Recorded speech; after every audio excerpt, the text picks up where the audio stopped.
So we are going to dive into the one big secret to loving what you see in the mirror. Okay. But first, and if you can put in the chat, I'm going to ask some questions along the way that you would have seen in the presentation, but now you're not going to see it. So I'm going to ask you this question, and if you want to just kind of add some back and forth in the chat, that'd be fantastic. So the question is, when you look in the mirror, what do you notice? I'm just going to let you give that a little answer here for a second.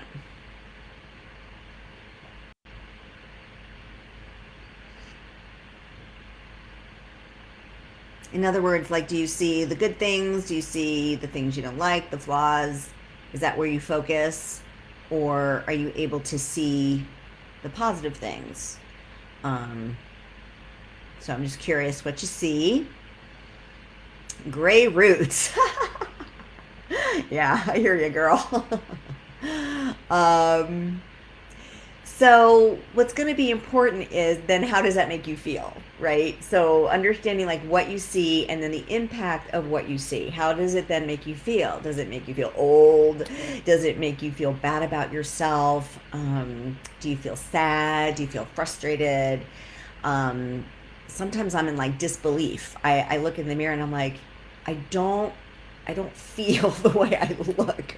And it can throw me off sometimes. Or I'll think I'm coming across a certain way or look a certain way, and then I actually look in the mirror or even just kind of like see a picture, right? Any kind of reflection. And I'm like, oh my God, didn't know that was there, or didn't know that was as prevalent as it was. So, yeah, so kind of like understanding how it makes you feel. Oh, menopause weight and the flaws for sure. Yeah, no kidding. Yeah, see it all, right? So I'm gonna tell you what the secret is to that changing. And drum roll, please. Okay. So the one big secret is you must stop comparing. I'm gonna just let that sink in for a second. You must stop comparing. Okay. Comparing is destructive in the following ways. It's the thief of joy. It's the thief of your time. It's a game that we never win. Sometimes people might compare themselves to people that they feel are below them in some fashion, so that they can feel better about themselves. But most of the time, the majority of the time, we are comparing ourselves to others that are better, prettier, thinner, richer, whatever. And we're comparing ourselves to people that then we feel bad about ourselves. And so therefore, whenever we compare, we never come out on top. We never come out feeling, not on top, I shouldn't even say that. We don't come out feeling good about ourselves. So it doesn't serve us. Why would you play a game you never win? I would hope you wouldn't do that. Comparing has no end point. Once we get into this rut of comparing, on social media or to people on TV or in the movies or just our friends, our neighbors, whatever, it never ends. We can constantly find other people that then make us feel like crap. So it's just this horrible system that never ever stops. Comparing leads to shame. It usually doesn't lead to us feeling phenomenal about ourselves. We usually feel not good enough, not pretty enough, not thin enough, not aging well enough, not any of that stuff. So it's defeating, and then we're just covered in that gray cloud, yucky shame, where we're not good enough, period. And there's no way to get out of that. If we're not good enough, there's no redemption for that. There's no way to all of a sudden feel good enough unless we continue to focus on what we don't like in the mirror and have to change that thing so that we can finally feel good enough if we look a certain way. But then that's a downhill battle. Comparing actually feeds this victim mentality. It feeds a victim mentality where, woe's me, I could never look like that. I don't have a private chef. I don't have a personal trainer. I don't do yoga 10 hours a day. Or she must have such a good metabolism and I don't. And all the things. And so it creates us feeling like a victim when we're not. And we give our power away to these other people that are looking a certain way. When we're comparing, we're giving all of that power away, and woe's me, nothing I can do about it, kind of a thing. And we're stuck again, just stuck in shame, victimhood, and not feeling good enough. So in other words, comparing is no bueno. So now what? And I had a slide that is a foggy mirror with a heart on it, and it says, "Dear you, make peace with the mirror and watch your reflection change." And I love that because it's in here. This is what needs to change. And when you can change that, then what you see also will change. It's great. So how do you stop comparing, right? Yeah, Leslie, all of this makes sense, but what do I do so that I can stop comparing? Because it's so pervasive, it's so automatic. So the first step is, are you aware when you're comparing? That's the first step. You must start to be aware of when you're doing it so that you can intentionally stop doing it. If you're scrolling through, social media and you start to notice you're feeling yucky, it could be because you're comparing. Get off social media. You might want to wear like a little rubber band around your wrist. And if you catch yourself comparing, snap that rubber band, and it just reminds your brain to kind of come back to the present moment and be in reality, that comparing is not serving you in any way. Change that critical self-talk. Jennifer talks a lot and teaches a lot about that mean girl in our head. And so we have to recognize her.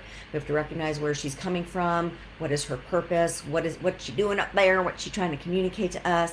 And so it's super important to recognize that voice and put it in its proper place, understand what purpose that is serving us. And if it's not serving us, if we're not learning anything from that, then we need to push that away and replace it with positive self-talk. Focus on the positive. Like I just said, focus on the positive. There still could be things you might want to change when you look in the mirror. That's okay. It's not about like, okay, I have to love every little piece of me before I can think positively about myself. It's about being able to hold both. You may not love every little nook and cranny that you see in the mirror, but you can still focus on the positive. Whether it's a physical feature that you have that you can focus on, your eyes, your mouth, your smile. You might think your breasts are amazing. You might think your arms are nice. You might think your butt's pretty cool. You can focus on the physical attributes that you like, even though there might be other attributes you don't. That's okay. But you can also focus internally, and I'm going to talk more about that in a second. You can focus on, when you look in the mirror, what is about you in here that is so beautiful and attractive. Those are good things to kind of focus on if there's nothing on the outside that you're like super excited about. Be realistic. I think it's important that, as we do age and as women, it's important that we're realistic, that we're not only not comparing ourselves to what and who we see around us, neighbors, television, movies, social media, but that we're also not comparing ourselves to our past self. So like before the menopause weight came on, we probably looked and felt a certain way. And so it's important not to compare to our past self and to be realistic of what is going on in our bodies, how things are moving and shifting and changing and dropping and all the things. And so it's important to be realistic, not to compare to your past self or to that 25-year-old that could be living next door or that you're watching on social media. So that's really important. That you're aware of that and being realistic on where you're at in life, what's going on emotionally, physically, spiritually, and how that may be affecting your body, and not forcing it to be something that it's just not needing or wanting to be. What is most important in life? So what are your values? Do you value appearance, or do you value connection, relationships, experiences? So if you focus on what you value, which hopefully is more of those deeper things that really matter at the end of the day, then what you look like can lose some of the power. Please set the frame. I'm getting a notification. Let's see what I'm being told to do. Oh well, nothing I can do about that now. So I'm just going to keep going, and hopefully this is all going through okay. But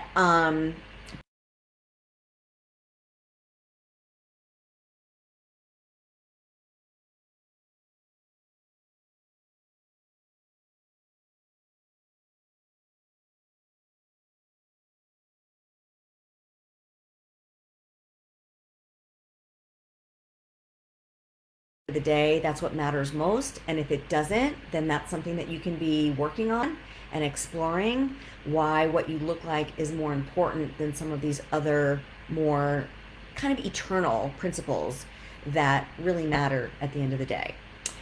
Does perfection exist? So you need to be honest with yourself and think about, are you just striving for perfection? And as we all know, that's impossible. So it's important to let perfection go and realize that whatever you're seeing in the mirror from day to day to day to day, you're good enough.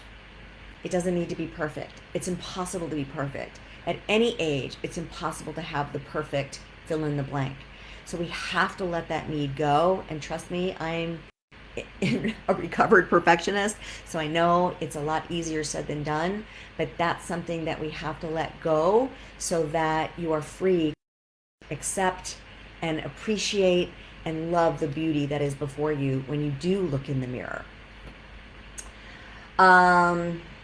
Going back to what you value and what's important in life, I want you to think about, how do you want to feel on your deathbed? And I know it's kind of a morbid thought, but when you're on your deathbed, are you going to be thinking, gosh, I wish I was 5 pounds lighter.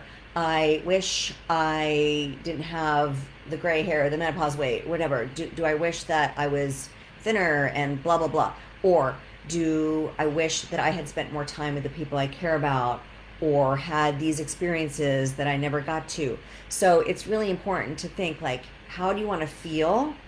And then live your life according to that. Live your life according to what you really value and how you want to feel at the end of the day. And that helps, again, take back your power when you're looking in the mirror. And then, of course, gratitude. Gratitude is the cure-all.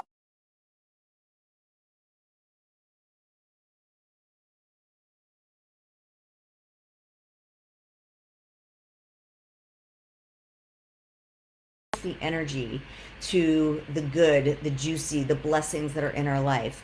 So that way, whatever's coming back at us in the mirror, it can be, I'm not super excited about what I see, but I do have all of this. And it, again, just takes your power back and it puts things in perspective. Moving on, let me just see if we've got some comments down here. Things dropping. Yes, truth bomb. Oh yeah, nasty little mean girl. Good call. Comparing and victim energy. Just wanted to kind of see if I was missing any things down here. But it looks like we're good. So, moving on. You don't have to have the perfect reflection to love yourself. You can still have things you're working on. Maybe you want to feel more toned. Maybe you just want to, be more active. I don't know. And, so you can still love yourself and not have that perfect reflection. It's okay to just be where you're at today and feel good enough. So this is where I want to talk more about looking inward versus letting what you're seeing on the outside control you. So if you were to make a list of your, what I call intrinsic qualities, the things that make you you, the things that don't change depending upon how old you are, what the scale says, what size pants you're zipping up today. It's the things about you that never change. Are you an appreciative person? Are you an encourager? Are you loving, kind, generous, intelligent, funny, smart, all those kinds of things? Like, make a list of who you are in here, how God has created you to be versus what you think you need to be on the outside. When we can really anchor in to who we are on the inside, that's our foundation.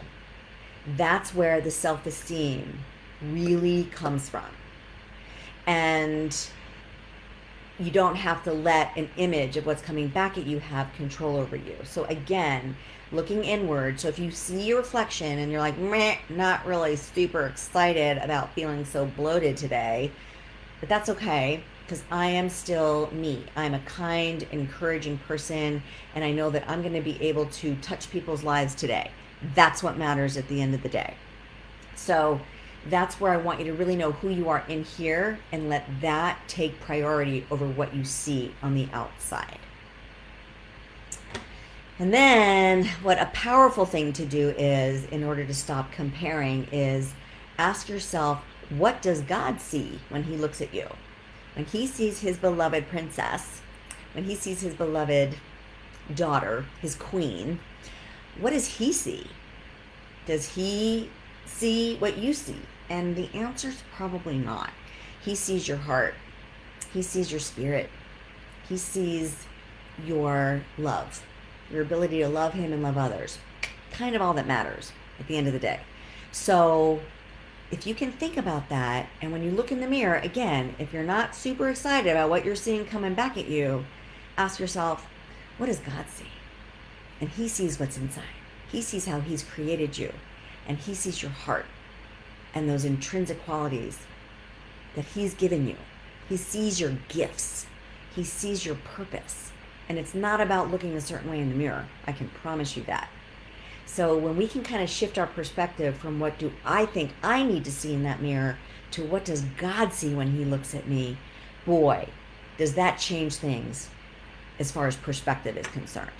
So I want to encourage you to ask yourself that question.